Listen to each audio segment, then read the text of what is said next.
Good morning to all. In this particular video walk of mine, I would be taking you through yet another paper, which is a very important one from the perspective of the bibliometric methods that can be seen in the, I would say, schools of, let's say, management and the organizations. Okay, so this is one of the papers that I have selected, number one. Number two, you will see that yes, there are so many things which are available for us in this particular paper also. This can be found on ResearchGate, and this is bibliometric methods in management and organizations. Published, I mean, the authors are Ivan Zupik, and this is Tomas Kata. Okay, so these are the two authors, and let's go ahead. And I'm more interested in the paper and the content of it that they have showcased as to how one can really proceed further with the bibliometric methods which are being used in the management and organization. So they are focusing on bibliometrics, number one, which you can see out here. Co-citation, I mean, they are giving more importance towards the jargon or the terminologies which are present, and we should be able to know. As I said, in my forthcoming videos, you will be seeing that I will be focusing more on the analysis part also, rather than just knowing the softwares or the tools which are available for us. So here they have discussed a lot about them. For example, bibliometric methods have been used to map the fields of the strategic management. They have given you very good citations also. Entrepreneurship, here they have mentioned it clearly. And then for innovation, and these are the papers that you can look up for, and so forth. Some research fields, like example innovations, entrepreneurship, strategy, have taken up more bibliometric analysis, while others like OB and psychology are still slower, and we will understand even these things also. And depending and I have shown in my one of the videos why social sciences and those things are also behind, and why what is taking place in certain areas also side by side. Now here you will look that they have given to you the important information about what is taking place and happening in the domains also specifically. Now they are talking about that, about the bibliometric methods also. For example, if I ask you tomorrow, if you are performing what we call it as the bibliometric analysis, and if we do not know what are the bibliometric methods which are available, it would be useless. For example, under the bibliometric methods which I was going through, co-citation analysis, bibliographic coupling, there's so many things are there. Different types of the analysis is also available. The techniques are also there. So how to understand those things also is also something I think each one of us should be able to go ahead and learn them. Similarly, bibliometric methods have got two main uses. One is the performance analysis, which we usually take care even while we are doing the quantitative analysis, and science mapping is something that all of us must be aware of also. Now here they have explained to you what is performance analysis, and that is to evaluate, they have mentioned it very clearly, to evaluate the research and the publication performance of the individuals and institutions. On the other hand, they have made it that science mapping aims to reveal the structure as well as the dynamics of the scientific field. So since this is the paper that they are focusing towards the I would say management and organization, so you will see that it would be focusing on them. Now they are saying that there are five main varieties of bibliometric methods. The first three are the first three, they have mentioned it very clearly: use citation data to construct measures to influence the similarity. And what are they? Then covert analysis, and later on one more method, citation analysis. So each one of them is very important technique, and maybe later on I'll be focusing on these also. However, my intention as of now is to make you understand what are the various bibliometric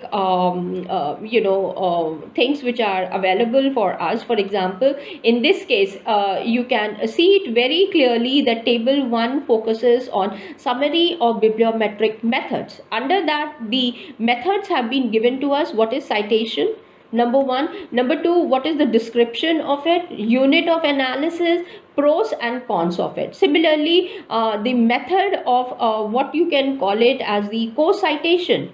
What exactly do you mean? Now, if you are doing, it's not just the bibliometric analysis. Trust me, with these methods, because the documents are there, you can nicely switch over to the textual analysis also. So you can combine both of them together, that is bibliometric methodology and text analysis, and you can present a beautiful paper for yourself also. I'm just giving you one of the ideas as to how you can go ahead and get your papers also ready, as well as add a chapter on this thing exclusively in your thesis or the dissertations also. Bib coupling also they have mentioned about it. Co-author, you can use any of these methods, or you can use all of them together in your paper. The choice is yours how you want to do it, because you see, if you are very good at writing part of it, each one of them will become a sub heading for you, and you can write a lot of it. Or even if you are master expert, a very good orator in verbal communication as well as in written communication, each one of them can turn out to be a good chapters for you. So this is something that I wanted to showcase to you in this particular paper that was present, and how they have done the analysis, and with the help of the machine language as well as the Python, because now we are entering into artificial intelligence zone. So you will see that certain databases like Microsoft Academic or Amazon Academic, they are using artificial intelligence platforms to enter into the textual analysis as well as the bibliometric analysis. So one should be quick to understand how to go ahead and do these things also, perform and conduct, including doing the analysis as well as interpreting it, reporting it also. So there are papers wherein they have this particular paper has, I'll be taking up this exercise once again to understand what each of these methodologies are, what all things are required, what are the combinations of this, and how to combine each one of them, so that you can go ahead and interpret it more into depth and understand it also. Okay, so we have got both open sources as well as the paid sources, and we will see how to carry forward. Now, for example, see, the authors, after completing the bibliometric studies, and this is there in for the management and organization. Now look at the descriptive statistics that they have described it. So once they have done the bibliometric method, that is citation, co-citation, bib coupling, co-author, and this thing, number, percentage, that is count, percentage, sample studies, multiple time periods, yes or no, it's a categorical thing that they have done. What is the count and what is the percentage? Simple, as simple as that. And it looks so good to see all these things, that this shows that how much of I would say effort that they have taken. Now for example, if they are going in for the selection method, now these are also useful for your systematic literature review. Now if you are writing, that's what I said, you can write. How you can write, let me give you a detail about it also. You can go ahead, you can let me just take up a part and show it to you. For example, if you have got let's say you are writing SLR paper, okay, within the SLR we have seen there are so many varieties of it. You can choose, let's say, narrative review, you can do it umbrella review, systematic review, then you can do scopic review. Choice is yours, interpretive, descriptive, whatever reviews you want to write, and there are so many of them. Combine it with bibliometric let's say analysis. So within the bibliometric also we have seen there are so many of them are available, so you can combine each one of them together and a paper can be written on that, or you can introduce these things, let's say with data mining tools, and then you can carry forward in publishing a paper. So these things become so good and they are so innovative in your writing. Only thing that we require is how well you can go ahead and you can be innovative in your writing skills fully. Then after the selection method, databases. Now that's the reason why I have taken this particular paper. If you are taking care of WOS, this is the descriptive statistic. If you are using Scopus, I mean these are very simple ones. You can enter into more other self-constructed, not reported. You can include more like Google Scholar. Then you can go ahead with Microsoft Academic, ERIC. There are so many of the databases which I'll be showcasing. I'm telling you again and again that I will showcase. However, I'm not able to do it. So in my next video, I think I should showcase to you how many databases are there rather than just focusing only on 2-3. Then you have got another thing that I really want to focus upon is the bibliometric softwares. You have got, I don't know how many softwares are there. Some of them I've showed to you in my last video, and these are some more which these authors have taken up. For example, BibExcel is there, Sitkis is there, Microsoft Excel is there, the others are also present, and we will see what those are. Then the unit of analysis, grouping method. Can you see, I'm just giving you introducing the I would say the jargon which is available. I haven't yet entered into these things, so you should be able to know that yes, there is so much scope for us to enter and learn certain things more about. Like for example, if I'm going for the grouping method, clustering is there, MDS is there, network is there. If you know a little bit about algorithms in Python or in R, you will see machine learning language. I don't know, I mean they're such a beautiful, there are about 180 of algorithms which you can use it, right? Under decision tree itself there are so many of them are there. So you will have to know that yes, I'm supposed to go ahead, learn these things also and start applying, so that the value of your thesis, number one, number two, the value from there, each chapter that you're going to pick up can be converted into a article or a research paper and you can get it immediately published. Now for example, you have got the visualization method, MDS, network analysis, or churning analysis is there, market basket analysis is there. Then you can carry forward with turf analysis. I mean I love those things, taking care of towards the analysis part of it, wherein your numbers are speaking more and more and you are able to portray those results also. Visualization software, again you have got UCNet, Pajek, other, and you will understand when we are taking care. Now here they have made it very clear, in our descriptive we are not using the percentages because they do not necessarily add up to 100% as studies. So you see, whatever the weakness is also there, they have given that logical point that yes, we haven't taken care. Otherwise if you put it, you will be getting the percentage. However, that does not make any sense to us basically. Now apart from that, you have got bibliometric methods and traditional methods of review. Here they have explained about the meta-analysis, the other approaches, how to carry forward and understand them, which I'm not doing it in this particular paper as of now. When I'll pick up those topics, I'll be able to introduce and then carry forward.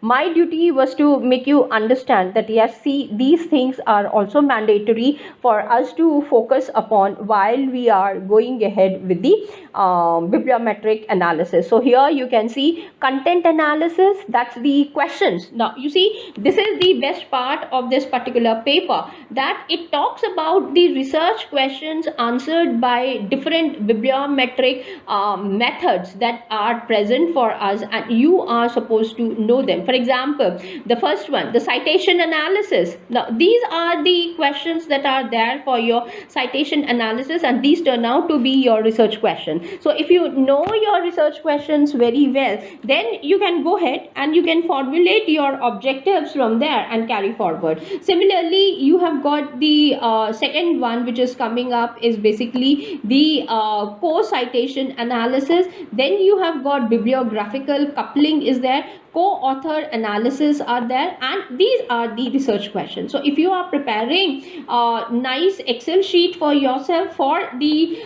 research questions as being taken care by different bibliometric methods, these are the one. If you are introduced to the open and free sources, you will see those questions are present over there, and the result you can go ahead and interpret them. And similarly, you have got the covert. Now these are just 4 or 5 of them which I'm showcasing it right now. There are more to it, and we will see in future videos of mine as to how many such methods are there for under bibliometric analysis, number one, and how to formulate those research questions. And if you know the research questions, then automatically from the research questions you can go forward for the objectives and you can take care. So here comes in ready-made things for you, wherein the research questions are being given in the tabular form completely, and you can really understand and formulate them accordingly as per your requirement. And I think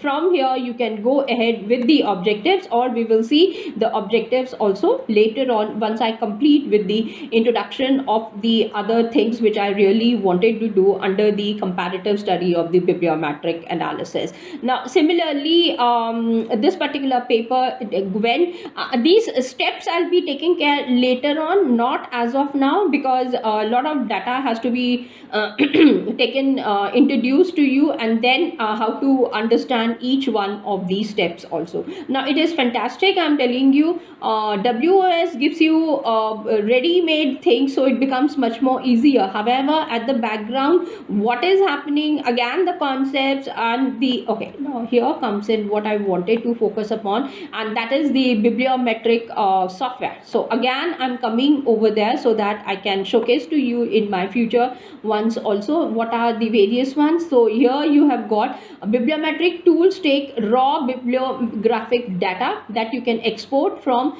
Web of Science. Number one, they perform bibliometric calculations and calculate the similarity matrices between items also. Okay, now BibExcel which has been given to us. Now there are 3 bibliometric tools which this paper has been focusing upon. One is what we call it as the BibExcel, taken care by person Daniel and Viborg Schneider in 2009. So you can see how old it is. SkyMat by Kobo et al. In 2012, and we have got even SITKIS also. So these are the 3 things that they are focusing on more and more. So they have given a wonderful introduction in that part, which I'll be taking you through separately, not in this particular video. That is my style, that yes, I don't like to combine many things in one video itself because it's really confuses a person. So we will go through these things separately and we will understand. However, my duty was to go ahead and give you the introduction that yes, there are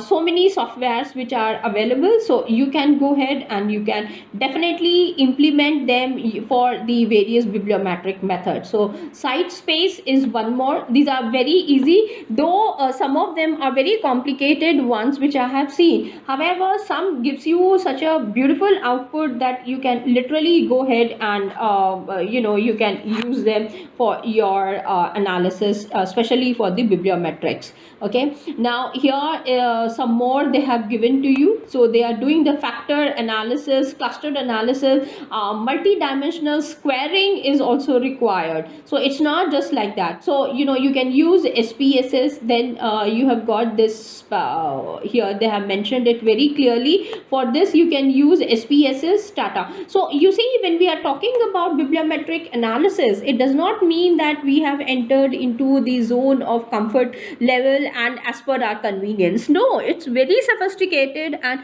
till the time these things are not known, it becomes very difficult for us to go ahead, because you see, again they would be talking about frequency metrics is there, Pearson's Salton's Cosine Jacquard index, which I was myself looking at it and thinking the machine learning really helps you to learn so many things. things which at the basic research methodology workshops, majority of us don't even understand what these things are basically. However, when you come to the advanced level of the bibliometric analysis, or I would say even if a person is really good in showcasing to you in the first level of research methodology, these things becomes much more easier. So you have got the normalization, then MDS. We will understand all these things once we go. I have seen a paper wherein they have even focused on bibliometric analysis with fuzzy logic, so you can understand where the research has gone ahead and where we are, each one of us. Now I don't know about each one of you, however I'm still at the learning. Now here comes the HCA, that is hierarchical cluster analysis for the I would say bibliometric analysis. So I think we can definitely go ahead and focus on each one of them. Networking analysis is something which I love doing it, because there is so much to do with help of the graphs and the networks, and that visualization which comes out really portrays a lot of things for us. Also algorithms, I told you, machine learning and algorithms, they are married to each other, and there's so many algorithms that I don't know which algorithm to leave. So here they have given to you some more algorithms and to understand, and we will see how to carry forward. If you are using older versions of the Microsoft Excel, I would say please leave it. You can go ahead with the latest version, because latest version, I think 2019 I'm talking about, not 2020 also haven't yet seen. I have got basically the 2019 one, and under that you can see my add-ins is also there, which I'll take you through. And I think Needed sir has done this thing. I don't know whether he has taken care of Microsoft 2019 or 2016. You will have to check it out, his playlist over there, and try to understand the importance of the graphical things that we have got. Now for example, under the insert, I have seen you have got basically so many things that are available that you can understand, and this graphical region, the charts and everything, really speaks out a lot of it. So maybe later on we will see as to how many of them are there and how to understand these part of things also. Like for example, recommended chart,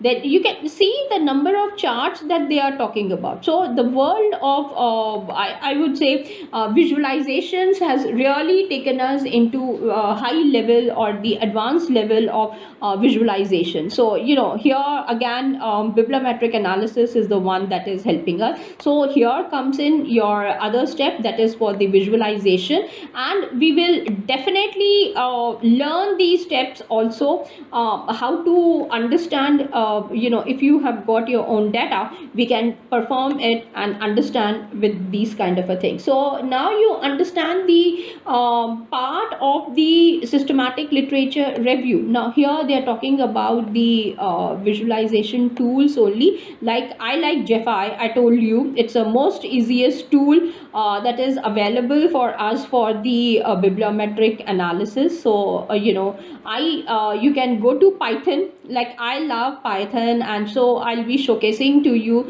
In fact, I have videos of in my playlist where I have focused on Python. However, I'll have to check it out whether I have done with the visualizations also or not. If not, I will definitely go ahead, because Python has given us with their libraries and packages, there are so many visualizations which are available, and you can really use them as per your use and need, I would say, and you can carry forward. Similarly, R we all know gives you the leverage to understand the various graphical things which are present, and it itself has got I would say its own Biblio Shiny app is also there for the visualization, and we will see that one also. I think Pooja ma'am has done a wonderful videos on that, so some of you can just check out with her video videos and you can learn from there. Interpretation is very important, and I have seen that one of the papers exclusively has been published on how to report a bibliometric analysis. Now you see, that is another paper which I really love, because, and I would be showcasing to all of you, so that you keep that as a exemplar for you while you are interpreting your own bibliometric analysis. And trust me, if you are doing it accordingly, you can definitely go ahead and you can get your paper published, or maybe in your not just the paper publication, even in theses and dissertations also you can include it. And take care, in the sense, go ahead with it, and definitely introduce it with lot of complexities into it. Now for example, the most cited documents which are used in organizational research reports, these are the ones that the authors have cited. So it's not just the citation, this is where the citation comes in, though Google Scholar really helps you out for this one. Most cited journals, so you can see which are the journals which are being cited. So when I introduce to you especially the what do you call this, Microsoft Academic, on the left hand side pane you have seen as to how the things have been given to us and why it has been introduced. Now with this particular paper you would be able to understand. Now similarly, multi-level theory, which I think again Neeraj sir is doing it through neural networks, you can also understand and you can carry forward. However, multi-level networking with lot of things are there for us to understand. That also I think in future I'll be taking you through that also through the network analysis. So one can really understand with machine learning. Obviously I'll be going through machine learning or Python or R, so or AI, all the three, because AI has come up with so many things that I am forgetting that yes, now I should say goodbye to the other softwares or something. AI has really given us the leverage to understand and take us at a very different level. So those things are there. So you can see how the predictors are coming in with the I'm saying multi-level analysis or itself. Then we all know about the multiple regression. Now here we go, just with the bibliometric only we are performing the multiple regression, and then we have here the authors are showcasing. So these are the ones that I really wanted to make you understand, that see, when you are talking about bibliometric analysis, it does not mean just the finding out the number of authors or this and that and very simply you do it. No, just see the complexity of how they are doing and where they have reached, and now they have just completed with the quantitative methods. Now they are introducing the qualitative methods. You see, meta-analysis and management theory, you can really go ahead with that also. Now similarly, this is again meta-analysis out here. Then they are even talking about missing data. Here comes the missing data. Then data mining tools are there, which I'll be showcasing to you later on as to how to go ahead with those things also side by side. So now with these kind of things that have been introduced via this particular paper, you can understand that where we are and what all things we require it for our own bibliometric analysis. So this is the paper that I really wanted to showcase to each one of you, and that is bibliometric methods in management and organization. Though while I'll be going through with that particular analysis, this paper becomes the foundation for us to understand, and one or two textbooks that we can introduce to understand the bibliometric methods also side by side. So let me come up with yet another presentation from my side on bibliometric methods, comparative study. Maybe next time would be for the software, and then I can proceed further with the other things. So keep watching for more video walks from my side. Till then, thanks and take care. Bye.